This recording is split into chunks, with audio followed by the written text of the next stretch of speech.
శాసనసభ సమావేశాలు జరుగుతున్న నేపథ్యంలో ప్రభుత్వం పవర్ పాయింట్ ప్రజెంటేషన్కు సిద్ధమైంది. రెండు కీలకమైన అంశాలు ఈరోజు రేపు చర్చించబోతున్నారు. ఇదే అంశంపై మనతో మాట్లాడేందుకు ప్రొఫెసర్ కోదండరామ్ గారు ఉన్నారు. సార్ నమస్తే అండి. సరే, చాలా రెండు కీలకమైన అంశాలు, ఒకటి ఆర్థిక పరిస్థితులపై, రెండోది రేపు విద్యుత్ శాఖకు సంబంధించి ఈ రెండు ఇరిగేషన్ కూడా ఇవన్నీ కూడా ముఖ్యంగా ఆర్థిక పరిస్థితులపై పవర్ పాయింట్ ప్రజెంటేషన్ని మనం ఎలా చూడొచ్చు సార్? అవసరం కదా. అంటే వాస్తవానికి మనకు 9.5 ఏళ్ల పాలన తర్వాత వారసత్వంగా ఏం మిగిలింది అనేది చెప్పవలసిన బాధ్యత గత ప్రభుత్వం అందుండే. ఎన్నికలకు పోయే ముందు అప్పుడు కూడా చాలాసార్లు అడిగినాం ఆర్థిక పరిస్థితి మీద వైట్ పేపర్ మీరు ఇవ్వాలి అని. కానీ ప్రభుత్వం అప్పుడు ఈ వైట్ పేపర్ ఇవ్వటానికి నిరాకరించింది. చాలా విషయాల మీద అడిగినాం, అందులో ముఖ్యమైనది ఆర్థిక పరిస్థితి ఒకటి, అది ఇయ్యలేదు. మరి ఇవాళ కొత్త ప్రభుత్వం వచ్చిన తర్వాత మున్న ఆర్థిక పరిస్థితిని ప్రజల ముందు పెట్టకుండా వాళ్ళు కూడా తమ విధి విధానాల గురించి కానీ తాము ఎదుర్కోబోతున్నటువంటి సమస్యల గురించి కానీ ప్రజలకు చెప్పటం సాధ్యం కాదు. తప్పనిసరిగా ఇవాళ ఆర్థిక పరిస్థితి రాష్ట్రంలో ఎట్లా ఉంది అనేది సమీక్షించి ఇది పరిస్థితి, ఉన్న వనరులు ఇవి, ఇగో దీని నేపథ్యంలో మా కార్యాచరణ ఇట్లుంటుంది అని చెప్పి వాళ్ళు ప్రజలకు వివరణ ఇచ్చుకోవాలి. ఇచ్చుకోగలిగితే ఏమవుతుందంటే ప్రజలు కూడా వాళ్ళు చేసే కార్యక్రమాలు వాళ్ళకున్న పరిమితులు సహృదయంతో అర్థం చేసుకొని సహకారం అందించగలుగుతారు. కాబట్టి ఇదైతే ఒక మంచి పరిణామం, శుభ పరిణామమే ఇది. ఈ విషయాలు ప్రజలకు తెలవాలి. ఇది ఇట్లాంటిది ఇది మొదటిసారి కాదు. గతంలో చంద్రబాబు నాయుడు ముఖ్యమంత్రి అయిన తర్వాత రాష్ట్ర ఆర్థిక పరిస్థితి మీద, ఆయా రంగాల్లో నెలకొన్నటువంటి సమస్యల మీద వాళ్ళు వైట్ పేపర్స్ రిలీజ్ చేసింది. ఆ వైట్ పేపర్స్ ఆధారంగానే వాళ్ళు తమ విధానాలన్నింటినీ రూపొందించుకొని అమలు చేసే ప్రయత్నం చేశారు. ఆ వైట్ పేపర్ అనేది ఆ విధానాలకు ఎందుకు వచ్చినాం అనేది వివరించడానికి ఉపయోగపడింది.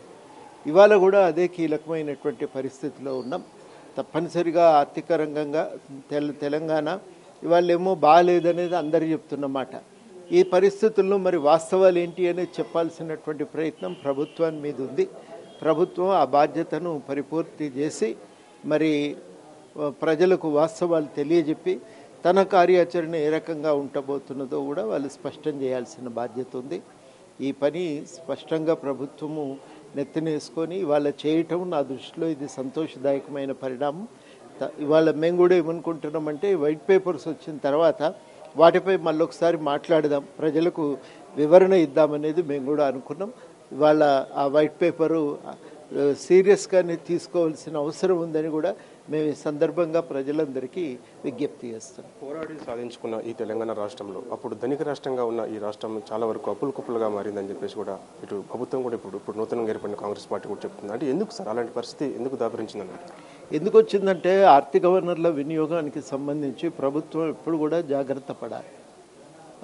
కానీ ఈ ప్రభుత్వము బీఆర్ఎస్ ప్రభుత్వం అనేది ఫైనాన్షియల్ డిసిప్లిన్ అంటారు, అంటే ఆర్థిక వనరుల వినియోగంలో పాటించవలసిన మార్గదర్శకాలను, క్రమశిక్షణ సూత్రాలను వాళ్ళు పట్టించుకోలేదు. ఇష్టానుసారంగా నిధులు ఖర్చు పెట్టడం, దానివల్ల ఫలితము దక్కలేదు.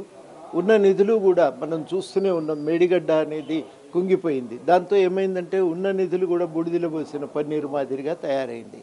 మరి ఇట్లాంటి పరిస్థితుల్లో ఇలా స్పష్టంగా మనకు మిగిలింది ఏంది, ఇక్కడ నుంచి ఆర్థిక వ్యవస్థను పునరుద్ధరించుకోవటం ఎట్లా అనేది ముందు ఆలోచించుకోవాలి.